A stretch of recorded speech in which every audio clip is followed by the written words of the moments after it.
नमस्कार दोस्तों, आप सबका मेरे YouTube चैनल में स्वागत है। तो जैसा कि मैंने आप लोगों से बोला है कि जिन जिन शेयरों की मैं बात आप लोगों से करूंगा, तो उनकी मैं आप लोगों के साथ एक वीकली हम लोग रिपोर्ट और एनालिसिस दोबारा से चेक कर लेंगे कि अभी उन शेयरों में हमें क्या करना चाहिए। और अगर उनमें कोई न्यूज ऐसी आई है जिनमें पॉजिटिव हो या निगेटिव हो तो उसके क्या इम्पैक्ट हो सकते हैं, उन सब के हम लोग डिस्कशन करते हैं। और इस जैसा कि मैंने आप लोगों को बताया कि देखो, इस चैनल का जो मोटो है, इस चैनल का पर्पज है कि ये चैनल बेसिकली उन लोगों के लिए बनाया गया है कि जिनको मार्केट के बारे में कोई पता नहीं है और फिर भी वो मार्केट में इन्वेस्टमेंट करना चाहते हैं। तो इसीलिए मैंने चैनल बनाया था कि उनको आलतू फालतू के शेयरों में वो ना फंसे, जिससे उनका कैपिटल प्रोटेक्ट रहे।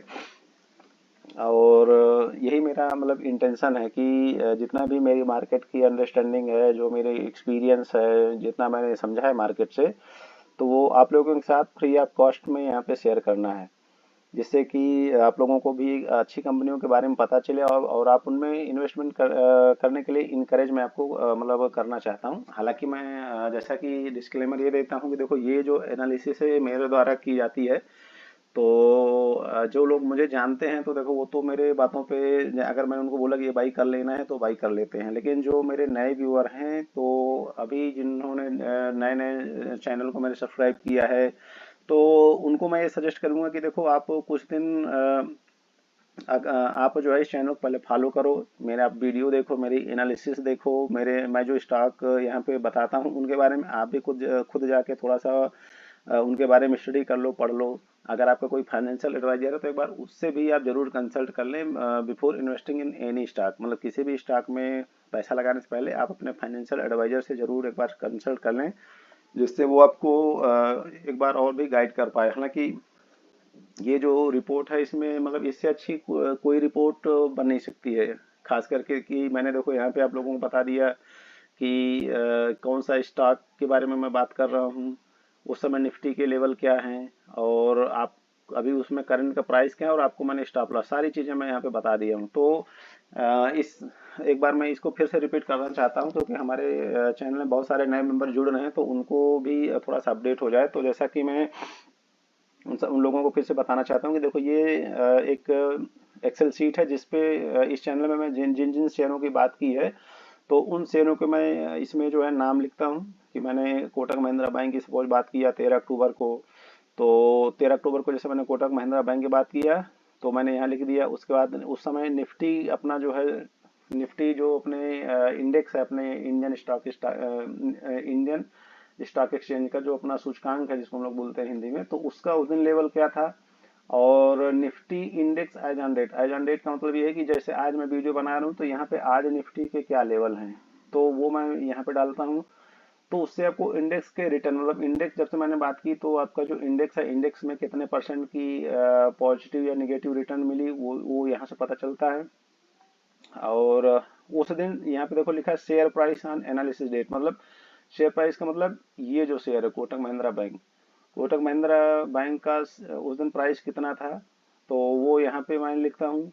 और शेयर करंट प्राइस, मतलब अभी कोटक महिंद्रा बैंक कहाँ चल रहा है, वो यहाँ पे मैं लिखा। क्योंकि आज का अगर क्लोजिंग देखोगे जाके, तो 70 से 65 रुपए आज का कोटक महिंद्रा बैंक का क्लोजिंग है। उसके बाद स्टॉक ने हमारे कितने परसेंट के पॉजिटिव या निगेटिव रिटर्न दिए हैं, वो यहाँ पे आया। एक्सपेक्टेड रिटर्न कितने मुझे लगते हैं 1 से 2 साल में, वो मैं यहाँ नोट करके लिखता हूँ। तो ये जो रिटर्न है, ये मैं खुद की कैलकुलेशन करता हूँ, तो उसके बेस पे ही मैं यहाँ पे डालता हूँ। और होल्डिंग टाइम पीरियड क्या हो सकता है कि मतलब कितने दिन में आपको ये जो गेन है वो मिल सकते हैं, तो 1 से 2 साल में लिखता हूँ। हालांकि मैं ये जो यहाँ पे टाइम पीरियड लिखता हूँ, ये मैक्सिमम टाइम पीरियड होता है। मेरे बहुत सारे अभी आप लोग देखोगे कि ये जो शेयर हैं, ये बहुत ही मतलब कम टाइम में अपने ये जो टारगेट है वो अचीव करेंगे।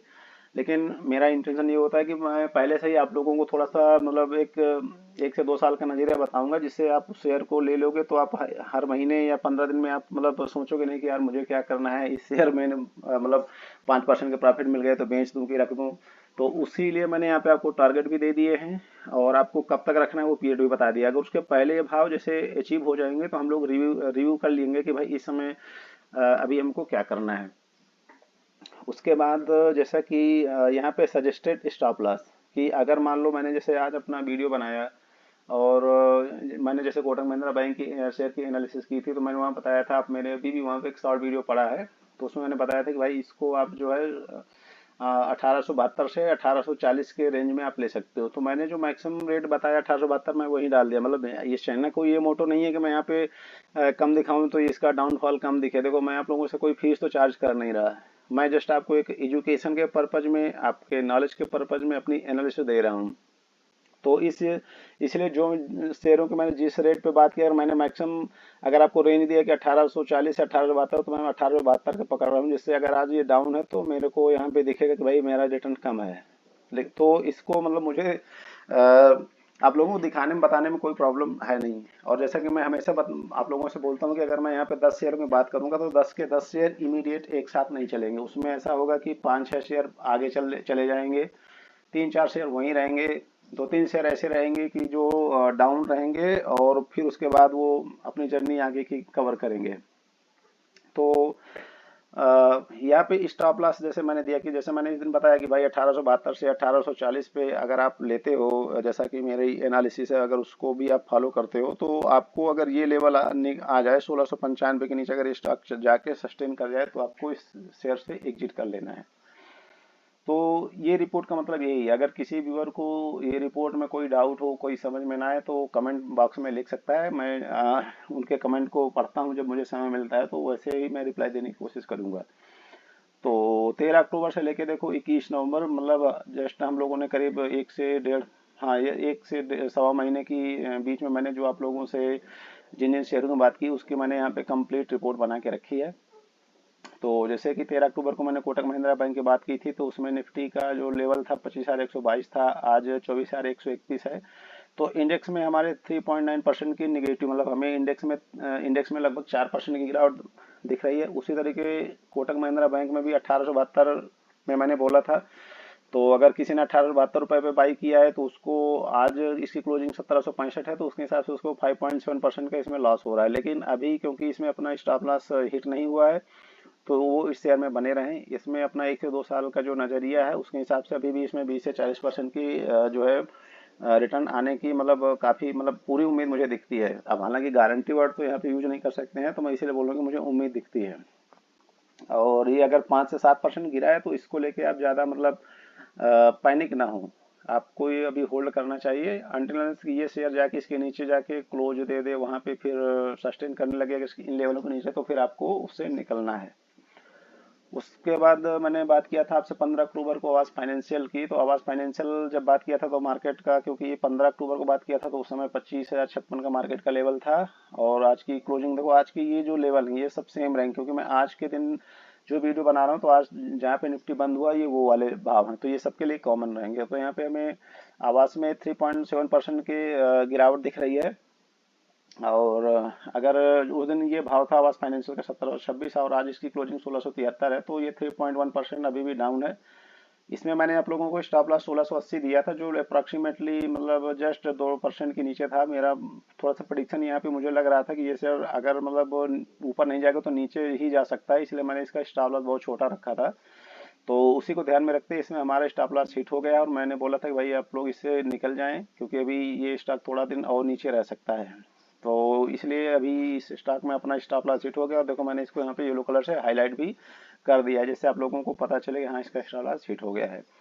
तो अभी जिन लोगों को इस शेयर में इंटरेस्ट है, तो वो थोड़ा सा वेट कर लें। जब ये जिस दिन ये इस भाव के ऊपर, मतलब 1680 के ऊपर आके सस्टेन करने लगे, मतलब 1685-90 के ऊपर अगर जाके शेयर सस्टेन करने लगे, तो फिर इसी स्टॉप लॉस के साथ आप इस पे दोबारा एंट्री ले सकते हैं। और आपको अभी ये लेवल देखो आने बाकी है, क्योंकि इसका स्टॉप लॉस मैंने 2%, 2.5% के नीचे ही दिया था, इसीलिए वो मतलब हिट हो गया है। तो मार्केट में देखो दो ही चीज होती हैं, इधर आप अगर पैसा लगाए हो तो आपका इधर प्रॉफिट होगा, नहीं तो लॉस होगा। मतलब बिना रिस्क के तो इस दुनिया में कुछ है नहीं। देखो हम लोग जो बच्चे लोग पढ़ाई करते हैं, तो पढ़ाई में लोगों को लगता है कि वहाँ पे हर हमेशा गेन होता है, बट ऐसा नहीं। वहाँ पे भी देखो बहुत सारे बच्चे पढ़ाई करते हैं, बट उनको कुछ को नौकरी मिलती है, कुछ को नौकरी नहीं मिलती। लेकिन जितने भी बच्चे, चाहे वो इंजीनियरिंग करते हों या फिर दूसरे पढ़ाई करते हों, तो पैसा तो सबने लगाया है। तो मतलब आपको अपना काम करना है, रिजल्ट आपके हिसाब से ही आएगा।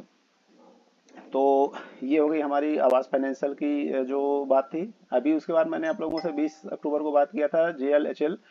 तो इस उस समय जो निफ्टी का लेवल था वो 24,751 था और आज 24,131 है इसका। तो इसके हिसाब से मार्केट, जब से मैंने इस शेयर के बारे में बात की तो मार्केट अपना 2.7% निगेटिव है। और उस दिन इस शेयर का भाव 1354 रुपये था और अभी इसका करंट प्राइस आज का 1512 रुपये है। तो इसमें हम लोगों को 11.7% के पॉजिटिव रिटर्न मतलब मिल रहे हैं। तो ये जस्ट अभी हम लोगों को एक महीने में इसने इतने तगड़े रिटर्न दे दिए हैं, तो ये काफ़ी अच्छा रिटर्न माना जाएगा। और अभी भी मतलब इसका जो एक्सपेक्टेड रिटर्न वो 40 to 50% है। तो 6 से 12 महीने का भी मैंने इसमें समय दिया था। बाकी शेयरों में मैंने आपको 102 साल का समय बोला था, बट इसमें इस शेयर से मुझे काफ़ी उम्मीदें थी, इसलिए मैंने इसमें आपको 6 महीने का टाइम दिया था कि 6 से 12 महीने में आपको ये लेवल आते हुए दिख सकते हैं। तो जिन लोगों के पास अगर ये शेयर है तो वो शेयर उनको बनाए रखना चाहिए। अगर किसी का शॉर्ट टर्म का नजरिया है तो उसको क्या करना चाहिए कि अभी जैसे 1170 मैंने स्टॉप लॉस दिया था, तो अभी अगर उसको, अब क्योंकि मार्केट है, मार्केट में देखो अभी भी मतलब थोड़ा सा एफआईए की सेलिंग हावी है, तो मार्केट में कोई ऐसा नहीं है बहुत मतलब यहाँ से तेजी बन सकती है, ऐसा है नहीं। तो मार्केट में अभी भी उठा पटक चलती रहेगी।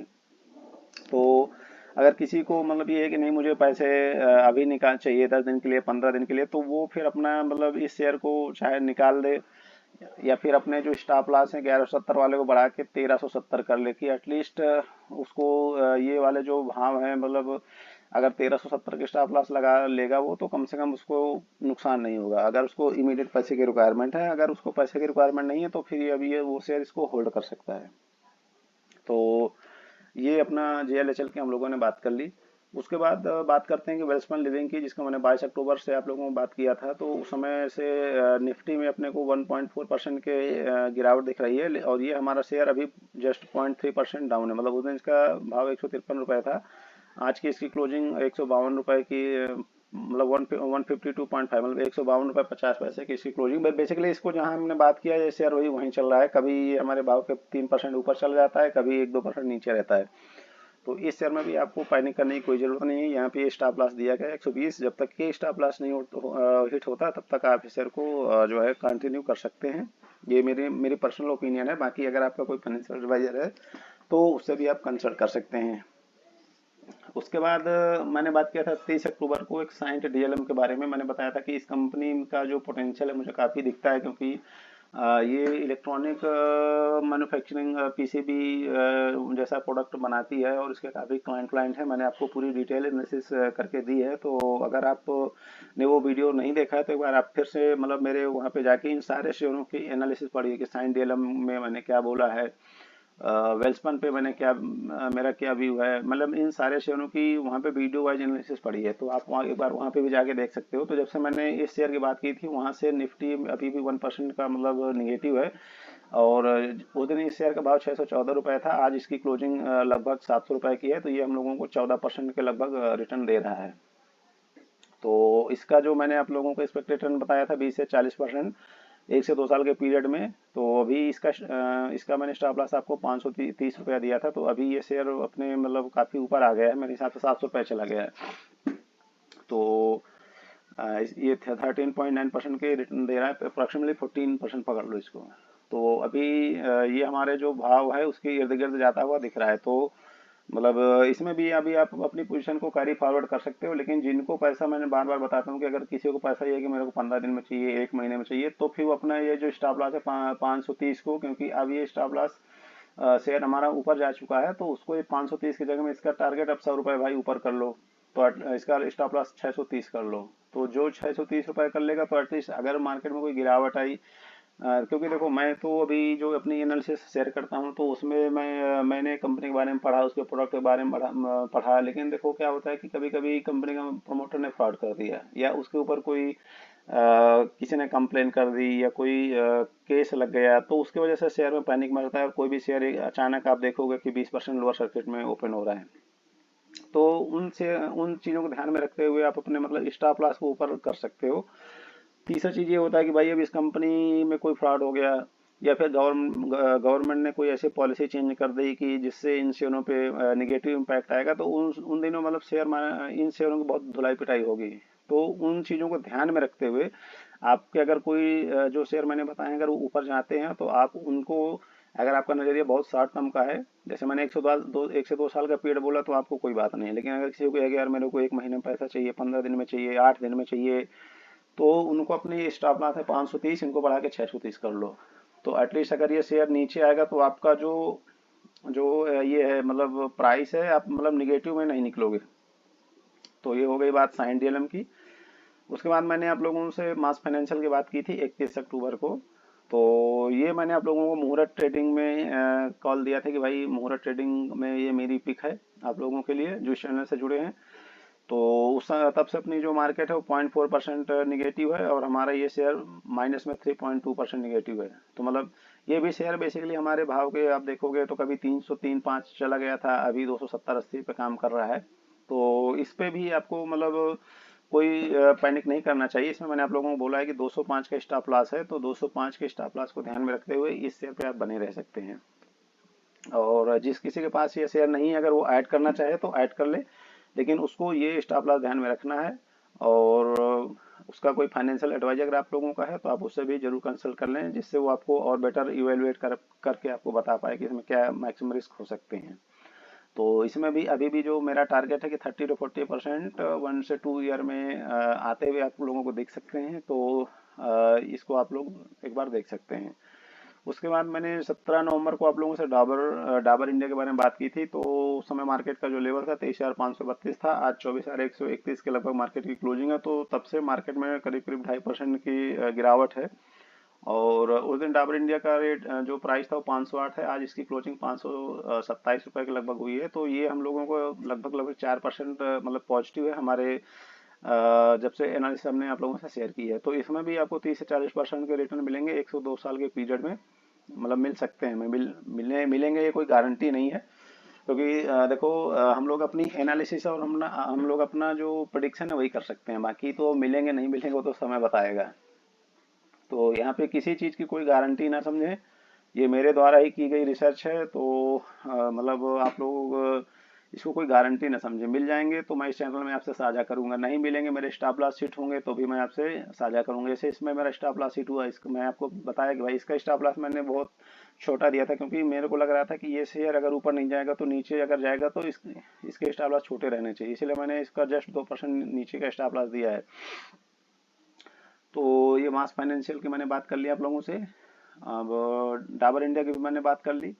अब 21 नवंबर को मैंने आप लोगों से बात किया था बर्जर पेंट के बारे में कि भाई जिसको उस समय से मार्केट हमारी 23,468 की थी और आज जो है 24,131, मतलब मार्केट ने हमें 2.8% के पॉजिटिव रिटर्न दिए हैं। और उस दिन इसका शेयर का भाव 476 था और लगभग यही एकदम लोवेस्ट लेवल पे मैंने आप लोगों को बोला था, अगर आप इसके चार्ट वार्ट पे जाके देखोगे तो। और वहां से ये शेयर अभी हमारा आज की जो क्लोजिंग है 493 रुपये 7 पैसा यानी 70 पैसा यानी कि करीब 494। तो ये शेयर हम लोगों को 3.67% के पॉजिटिव रिटर्न दिया हुआ है। तो इसमें भी अभी 30 से 40% के आपको रिटर्न 1 से 2 साल में मिल सकते हैं। तो 395 का अगर आप लोग स्टॉप लॉस को ध्यान में रखते हुए इन शेयरों पे आप बने रह सकते हैं। तो ये थी अपनी जो स्टॉक परफॉर्मेंस है उसको मैंने आप लोगों से शेयर किया है। मैंने अपना व्यू बता दिया है सभी के बारे में कि कहाँ पे आपको क्या करना है, जिन जिन शेयरों में आपके प्रॉफिट हैं। अगर आपका शॉर्ट टर्म का नजरिया है तो आप अपने स्टॉप लॉस उतने ऊपर बढ़ा लो जिससे आपको वो शेयर लॉस में ना कटे।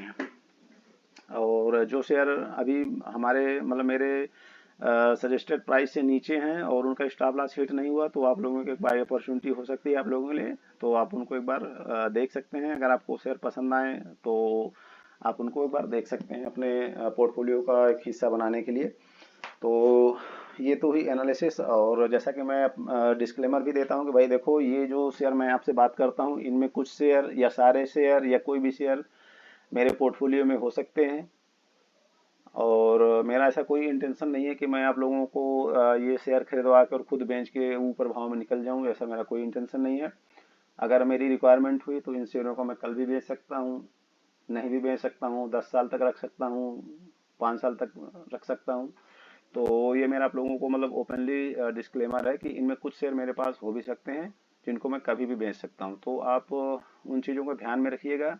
और मेरा जो अभी इंटेंशन है कि भाई आप लोगों से मैं गुड एनालिसिस शेयर करूं, गुड कंपनियों के बारे में बात करूं। मार्केट में बहुत सारे पैनी स्टॉक हैं जिनमें लोग फंसे हुए हैं, तो मैं भी उन स्टॉकों के एनालिसिस कर सकता हूं, लेकिन मेरा मतलब ये है कि आप लोगों को मतलब सेफ रखना, हेल्दी रखना और आपके पोर्टफोलियो को भी हेल्दी रखना।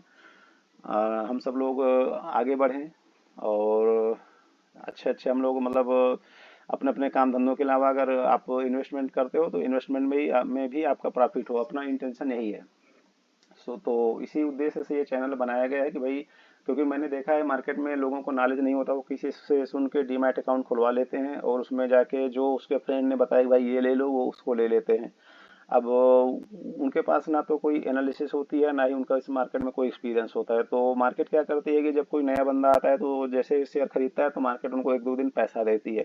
जब एक दो दिन उनके पैसे बनते हैं तो उनको लगता है कि नहीं है तो पैसे बनते हैं, बट ऐसा होता नहीं है। मार्केट में क्या होता है कि अगर आपके स्टॉक अच्छे नहीं हैं और आपको स्टॉक चूज करना नहीं आता है तो आप इस मार्केट से पैसा मतलब कमाना नेक्स्ट टू इम्पॉसिबल है। मैंने अपने 7-8 साल के एक्सपीरियंस में ये सब देखा है। तो मैंने जो जो प्रॉब्लम फेस किए हैं और उन्हीं को मैं आप लोगों से मतलब यहाँ पे शेयर करना चाहता हूँ कि भाई आपको किस टाइप की कंपनियों में इन्वेस्टमेंट करना चाहिए, उनके पीछे लॉजिक क्या है। मेरी आप इन सारे शेयरों की एनालिसिस वहाँ पे की हुई है, तो आप वहाँ पे जाके देख सकते हैं। अगर आपको फिर भी कोई डाउट है तो आप मेरे से किसी भी शेयर के बारे में तो कमेंट करके उनके आंसर या उनके क्वेरी आप पूछ सकते हैं। जितनी मेरी अंडरस्टैंडिंग है और नॉलेज है उनके बेस में मैं आप लोगों को रिप्लाई करने की कोशिश करूंगा। तो और अगर आपके जो फ्रेंड हैं जो जिनको शेयर मार्केट में इंटरेस्ट है और उनको कुछ पता नहीं है या कुछ पता भी है तो उनको आप ये चैनल एक बार देखने के लिए रिकमेंड कर सकते हैं। इस चैनल में जितने लोग जुड़ेंगे उतना ही मुझे अच्छा लगता है, मुझे भी एक मोटिवेशन मिलता है कि हाँ लोग चैनल को पसंद कर रहे हैं, लाइक कर रहे हैं। और अगर आपको ये वीडियो पसंद आया करे तो देखो, मैं तो ये बोलने भूल जाता हूँ कि आप मतलब वीडियो को लाइक करो, शेयर करो, सब्सक्राइब करो। तो ये आप अपनी मोरल रिस्पॉन्सिबिलिटी बना लो। और एक चीज़ मैं आप लोगों को बोलना चाहूँगा कि देखो, अभी मार्केट का जब से हमने शेयर बात की है तब से मार्केट हमारी निगेटिव में ही है। ऑलमोस्ट केवल 21 नवंबर के बाद मतलब आज पॉजिटिव है। बट हमारे जो शेयर हैं देखो, 21 नवंबर वाले को आप छोड़ दो तो फिर भी हम एक, दो, तीन शेयरों में पॉजिटिव हैं, एक में न्यूट्रल हैं और बाकी ये दो में भी कोई उतनी गिरावट नहीं है। तो मतलब हम लोग मार्केट को आउट परफॉर्म कर रहे हैं। और अभी क्योंकि मार्केट में हमने 1 महीना का ही टाइम पास किया है, जैसा कि मैंने बताया कि चैनल हमारा भी 1-1.5 महीना पुराना ही हुआ है, तो ये मतलब कोई बहुत लंबा पीरियड नहीं है। जैसे जैसे आप इस चैनल में जुड़े रहोगे तो आप देखोगे कि ये भी हमारे जो निगेटिव शेयर हैं ये भी पॉजिटिव होकर हमारे इन टारगेटों पे जाएंगे। तो मेरी पूरी कोशिश है कि मैं आप लोगों को बेस्ट ऑफ बेस्ट रिसर्च और एनालिसिस दे पाऊँ। उसके बावजूद भी देखो, इस मार्केट में बहुत अनसर्टेनिटी रहती है। ग्लोबली भी हमारा मार्केट बहुत कनेक्ट रहता है, तो वहाँ पे भी अगर कुछ भी होता है तो उसका इम्पैक्ट हमारे यहाँ पे आता है। और आजकल तो मतलब न्यूज़ फ्लो बहुत ज़्यादा है, तो कहीं का कुछ भी अगर छोटी सी चिंगारी भड़कती है तो पूरी जगह सभी जगह आग लगा देती है। तो इन चीज़ों को आप समझें। शेयर मार्केट बहुत रिस्की चीज़ होती है, ये भी आप समझें। तो जैसा कि मैं आपको बताया कि मैंने मार्केट में एक बियर फेज भी देखा हूँ और कोविड की मैंने जो गिरावट है उसको भी मैंने पूरा देखा हूँ, जिया हूँ। और उसके बाद की ये जो मार्केट की बुल रैली है कोविड के बाद वाली, उसको भी मैंने काफ़ी हद तक एंजॉय किया है। तो अभी मार्केट में जो नए लोग हैं उनको मैं बोलूँगा कि देखो, ये जो 11 मतलब ये जो रिटर्न आपको बताए जा रहे हैं 20%, 40%, इनको आप कम ना समझें, क्योंकि आपने अभी बियर मार्केट नहीं देखी है। आप वो जमाना भी मेरे ख्याल से चला गया है जो कोविड के बाद वाला, कि आपने कोई भी शेयर देखा और उसमें कोई फंडामेंटल उसमें है या नहीं है, कंपनी में अर्निंग है नहीं है, कंपनी में प्रॉफिट है नहीं है, तो वो शेयर 5 गुना हो गए, 10 गुना हो गए। तो अभी वो समय नहीं है। अभी आपको बेस्ट ऑफ बेस्ट स्टॉक लेने होंगे और तभी आपका पैसा बनेगा। अगर आप रद्दी सद्दी कंपनी में फंस जाओगे तो आपको मतलब पैसा खोना है। ये आगे आप देखोगे। हो सकता है आज आप लोगों को लग रहा हो कि यार आप क्या बता रहे हो, ऐसा नहीं है, मैं जो लेता हूँ वो बढ़ जाता है। तो अगर उसमें कंपनी में दम नहीं है तो उसको गिरना है, आज नहीं तो कल गिर जाएगी। तो ये रिटर्न आप कम ना समझें। और ये जो चैनल की परफॉर्मेंस है, परफॉर्मेंस भी बहुत ही मतलब उम्दा है, मैं बोल रहा हूँ। हालांकि ये मेरा चैनल है तो आप लोगों को ये लगेगा कि नहीं, मैं अपने अपने मतलब बड़ाई कर रहा हूँ, लेकिन ऐसा कुछ नहीं है। आप लोगों के पोर्टफोलियो जाके देखो, जो आपके फ्रेंड्स हैं और कलीग हैं, उनके पोर्टफोलियो में कितने स्टॉक उन्होंने लिए हैं, कितने अभी ग्रीन हैं या जब से लिए हैं, उन शेयरों के क्या क्या हाल हैं पिछले 1 डेढ़ महीने। मतलब लोगों के 40-40% शेयर डाउन हो चुके हैं। तो हमारा मतलब अभी देखो, जैसे मैं फिर जैसे बताना चाहूंगा कि अगर मार्केट आपका 4% गिरा, आपका शेयर अगर 5%, 6%, 7% गिर जाए, आपको पैनिक नहीं करना है। मार्केट अगर सपोज करो कि 5% बढ़ गया और ये शेयर 8% गिर गया, तो आपको 4 बार सोचना चाहिए कि इस शेयर में क्या हो रहा है। तो अभी मतलब मैं बोलूँगा कि हमारी परफॉर्मेंस बहुत अच्छी है। और मैं मेरे पास तो बहुत सारे शेयरों की रिसर्च रहती है, लेकिन मैं इसलिए ज़्यादा नहीं शेयर करता कि आप लोग मतलब डाइवर्ट हो जाओगे कि क्या लूँ क्या ना लूँ। तो इसीलिए मैं अभी आप लोगों से कुछ लिमिटेड शेयरों की ही बात किया हूँ कि आप इनको पहले देखें, इनको ट्रैक करें, इनको फॉलो करें और अपना इन्वेस्टमेंट जारी रखें। तो यही मेरा आप लोगों को मतलब बोलना था आज के लिए कि हमारी परफॉर्मेंस काफ़ी अच्छी है और मार्केट से हम लोग बेटर परफॉर्म करेंगे। और ये जो रिसर्च दी जाती है, इसलिए ये रिसर्च फ्री ऑफ कॉस्ट में दी जाती है। आप अगर किसी जाने मतलब जो अपने आप को मतलब जिन टीवी में आते हैं या जिनका बहुत नाम हो चुका है, अगर आप उनसे इनसे इन सब इस टाइप की आप एनालिसिस लेना चाहोगे, तो आपको पता चलेगा कि ये बताने का, ये लेने का क्या लोग कितना पैसा चार्ज करते हैं। तो चैनल का इंटेंशन ही है कि भाई जो उतना पैसा ना अफोर्ड कर पा रहे हैं, उनकी फीस ना दे पा रहे हैं, तो वो इस चैनल में जुड़ें। यहाँ पे जितनी मेरी अंडरस्टैंडिंग है उसके बेस पे मैं आपको बताता हूँ। लेकिन यही है कि मैं बोलता हूँ कि भाई यहाँ पे फिक्स कुछ नहीं है। हर दिन यहाँ एक नया होता है और उसको नए तरीके से देखना चाहिए। तो मतलब अपने रिस्क को आप लोग ध्यान में रख के पोजीशन बनाइएगा। तो और आपके जो भी फ्रेंड्स हैं, कलीग हैं, फैमिली वाले हैं, उनको आप एक बार रिक्वेस्ट करो, इनकरेज करो कि इस चैनल को लाइक करें, शेयर करें, सब्सक्राइब करें। तो मेरे को भी एक मोटिवेशन मिलता है कि हाँ भाई मेरा चैनल लोग देख रहे हैं। तो इस वीडियो में फ्रेंड्स इतना ही, और कल फिर मिलेंगे किसी नए टॉपिक के साथ। तब तक के लिए थैंक यू। जय हिंद।